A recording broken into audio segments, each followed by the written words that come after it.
ជំរាបសួរនិងសួស្តីបងប្អូនប្រិយមិត្តអ្នកស្ដាប់ទាំងអស់គ្នាសូមស្វាគមន៍មកកាន់ Cambo Perspective ដូចជាស្វាគមន៍មកកាន់អេពីសូតថ្មីរបស់យើងផងដែរហើយចំពោះបទវិភាគថ្ងៃនេះយើងនឹងនិយាយអំពីបញ្ហាសន្តិសុខនៅតំបន់អាស៊ីបូព៌ាដែលយើងនឹងមិនចាក់ចេញឆ្ងាយទៅណាទេរវាងចិនហើយនិងជប៉ុនអញ្ចឹងបទវិភាគថ្ងៃនេះយើងនឹងលើកឡើងទាក់ទងទៅនឹងសំណួរមួយថាតើបើសិនជាចិនហើយនិងជប៉ុនពិតជាមានសង្គ្រាមនឹងគ្នាមែនតើសហរដ្ឋអាមេរិកនឹងលូកដៃចូលទៅក្នុងសង្គ្រាមនេះដែរឬទេហើយបើសិនជាអាមេរិកពិតជាលោកដៃមែនតើអាមេរិកនឹងបង្ហាញខ្លួននៅក្នុងរូបភាពបែបណាដែលមានន័យថាតើអាមេរិកនឹងដើរជាតួអង្គសម្របសម្រួល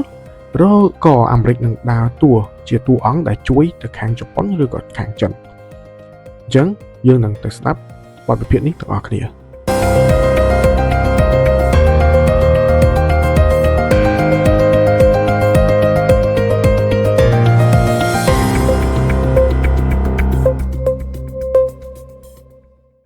បច្ចុប្បន្ននេះទំនាក់ទំនងការទូតរវាងចិនហើយនិងជប៉ុនត្រូវបានគេមើលឃើញថាកំពុងតែកើនកម្ដៅឡើងពីមួយថ្ងៃទៅមួយថ្ងៃដោយទាំងសងខាងមិនមានការថមថយឬក៏បន្ទន់អេរិយាប័ត្រនោះទេផែនការនៃការដាក់ពង្រាយប្រព័ន្ធបាញ់មីស៊ីលរបស់ជប៉ុននៅឯប្រជុំកោះដែលកៀកនឹងកោះតៃវ៉ាន់ដែលត្រូវបានប្រកាសដោយរដ្ឋមន្ត្រីក្រសួងការពារជាតិជប៉ុនគឺលោក Shinjiro Koizumi បានធ្វើឲ្យរដ្ឋាភិបាលទីក្រុងប៉េកាំងមានការក្រៀវក្រោធជាខ្លាំងដោយនេះនឹងនាំឲ្យមានការឆ្លើយតបយ៉ាងខ្លាំងក្លាពីសំណាក់ប្រទេសចិនហើយមិនយូរមិនឆាប់ទេវានឹងធ្វើឲ្យភូមិសាស្ត្រនៅច្រកសមុទ្រតៃវ៉ាន់ហ្នឹងគឺកាន់តែផុយស្រួយដែលនេះមានន័យថាការផ្ទុះអាវុធគឺវាអាចកើតឡើងគ្រប់ពេលវេលាទាំងអស់ឥឡូវយើងសាកធ្វើការឧបមាមួយថាបើសិនជាចិនហើយនិងជប៉ុនពិតជាមានសង្គ្រាមនឹងគ្នាមែនតើសហរដ្ឋអាមេរិកនឹងលូកដៃដែរឬទេហើយបើសិនជាអាមេរិកពិតជាលូកដៃមែនតើអាមេរិកនឹងបង្ហាញជាតួអង្គបែបណានៅក្នុងសង្គ្រាមមួយនេះចម្លើយគឺពិតប្រាកដណាស់អាមេរិកពិតជាលូកដៃចូលទៅក្នុងសង្គ្រាមនេះហើយយើងមិនអាចប្រកែកបានឡើយថាអាមេរិកគឺនឹងមកជួយជប៉ុន 100% តែម្ដង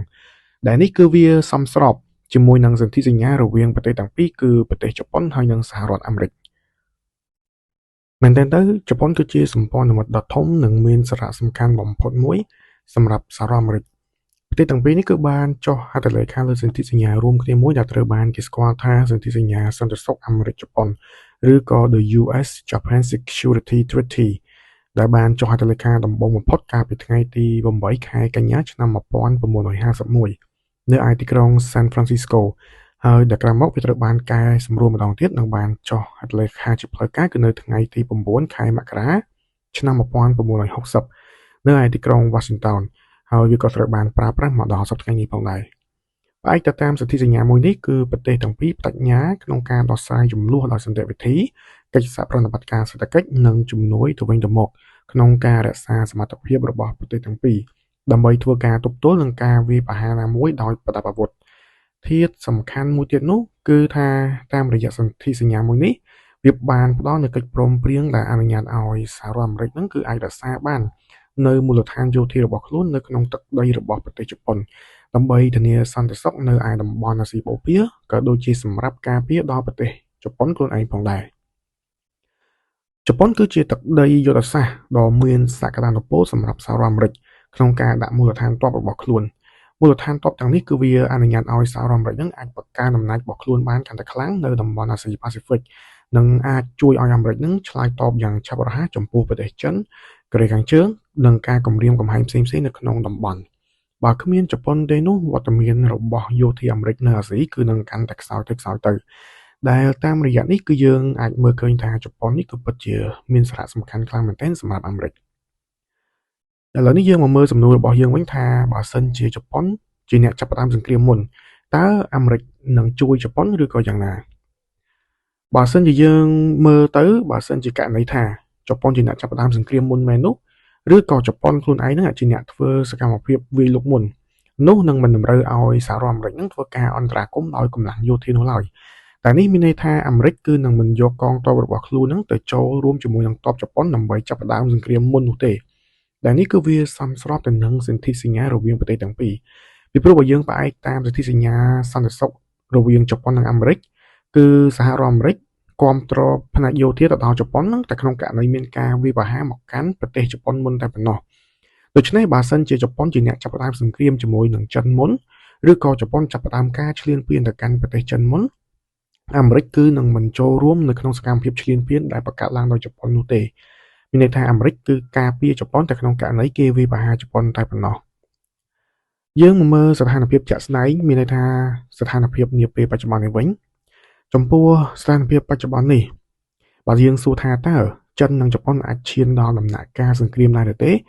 ចម្លើយនោះគឺមិនអាចនោះទេបើទោះបីជាពេលនេះភាពតានតឹងកំពុងតែកើនឡើងខ្លាំងមែនទែនក៏ដោយក៏ភាគរយតិចណាស់ដែលថាប្រទេសពីរនឹងអាចនឹងវិវត្តដល់សង្គ្រាមហេតុអីពីព្រោះថាមិនថាជាចិនឬក៏ជាជប៉ុននោះទេ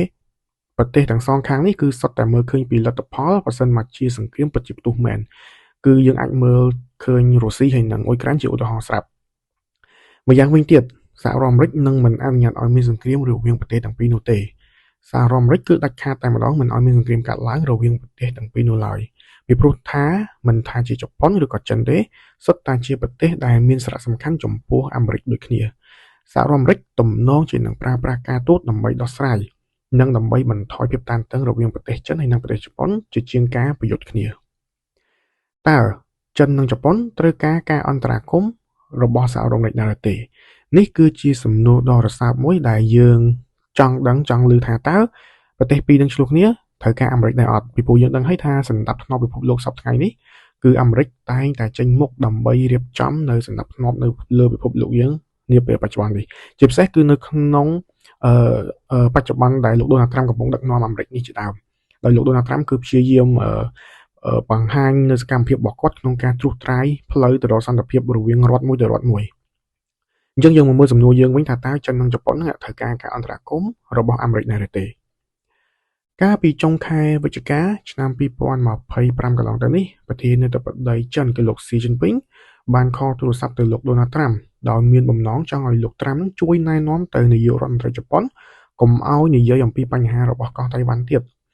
ខណៈដែលលោកត្រាំម្ដងវិញក៏បានលើកឡើងពីបញ្ហានេះទៅកាន់នាយករដ្ឋមន្ត្រីជប៉ុនផងដែរគឺលោកស្រី Sanae Takaichi ដោយលោកបានប្រាប់ថាកុំឲ្យលោកស្រីនិយាយពីបញ្ហាកោះតៃវ៉ាន់នេះម្ដងទៀតទោះជាយ៉ាងណាក៏ដោយលោកស្រី Takaichi បានច្រានចោលដោយបាននិយាយថាលោកដូណាល់ត្រាំនឹងគឺអត់បាននិយាយរឿងនេះជាមួយនឹងលោកស្រីនោះទេអំឡុងនៃការសន្ទនាគ្នាតាមទូរស័ព្ទទោះបីជាយ៉ាងណាវិញចាប់តាំងពីមានភាពតានតឹងជាមួយនឹងគ្នាមកភាគីទាំងសងខាងមិនថាចិននិងជប៉ុនទេសុទ្ធតែបានទូរស័ព្ទទៅកាន់លោកដូណាល់ត្រាំដូចគ្នាដែលនេះវាអាចឲ្យយើងមើលឃើញថាមិនថាចិននិងជប៉ុនទេសុទ្ធតែស្វែងរកការអន្តរាគមន៍ពីសហរដ្ឋអាមេរិកខណៈដែលលោកត្រាំម្ដងវិញគឺគាត់បានសម្ដែងការពេញចិត្តជាខ្លាំងនៅពេលដែលមេដឹកនាំនៃប្រទេសមហាអំណាចទាំងពីរនេះបានទូរស័ព្ទមកលោកដូណាល់ត្រាំទំនងជាមិនបាននិយាយអ្វីច្រើនឡើយប៉ុន្តែគាត់បាននិយាយប្រាប់ទៅលោកស៊ីអំឡុងពេលនៃការសន្ទនាគ្នាតាមទូរស័ព្ទហើយលោកបានប្រាប់ទៅលោកស៊ីជីនពីងថាលោកនឹងធ្វើដំណើរទស្សនកិច្ចទៅកាន់ទីក្រុងប៉េកាំងនៅខែមេសាឆ្នាំក្រោយនេះដូច្នេះយើងមិនដឹងថាតើឆ្នាំក្រោយហ្នឹងគាត់ពិតជាទៅមែនឬក៏អត់ហើយបើសិនជាគាត់ទៅមែននោះវានឹងក្លាយជាជំនួបកម្ពុជាដ៏ធំប្រចាំឆ្នាំ2026តែម្ដងបច្ចុប្បន្ននេះយើងឃើញថាចិននិងអាមេរិកបើទោះបីជាពីមុនឡើយមានបញ្ហាតាក់ទងទៅនឹងសង្គ្រាមពាណិជ្ជកម្មមួយគ្នាមែនប៉ុន្តែឥឡូវនេះពួកគាត់ទាំងពីរនាក់ហ្នឹងគឺបង្ហាញទំនាក់ទំនងល្អមែនទែនមិនថាមានដឹកនាំខាងសេរីនិងមានដឹកនាំខាងបកកុម្មុយនីទេគឺមានទំនាក់ទំនងល្អហើយលោកត្រាំក៏ធ្លាប់បើកចំហផងដែរថាគាត់ជាមួយនឹងលោកស៊ីជីនពីងគឺមានទំនាក់ទំនងល្អជាមួយនឹងគ្នាអញ្ចឹងយើងមានតែរងចាំមើលទេថានៅឆ្នាំក្រោយហ្នឹងតើលោកត្រាំនឹងនិយាយអ្វីខ្លះជាមួយនឹងលោកស៊ីជីនពីងបើសិនជាគាត់ពិតជាទៅទស្សនកិច្ចនៅឯទីក្រុងប៉េកាំងមែនអញ្ចឹងចំពោះវីដេអូយើងថ្ងៃនេះគឺមកដល់ទីបញ្ចប់ហើយខ្ញុំពិតជាអរគុណបងប្អូនទាំងអស់គ្នាដែលបានចំណាយពេលក្នុងការស្ដាប់បទវិភាគយើងថ្ងៃនេះខ្ញុំនឹងព្យាយាមស្វែងរកនៅបទវិភាគថ្មីទាក់ទងទៅនឹងបញ្ហាពិភពលោកជូនបងប្អូនក៏ដូចជាប្រិយមិត្តស្ដាប់ទាំងអស់គ្នាស្ដាប់ជាការកម្សាន្តផងដែរកុំភ្លេចចុច Subscribe ហើយនិង comment អ្នកមួយផងអរគុណជំរាបលា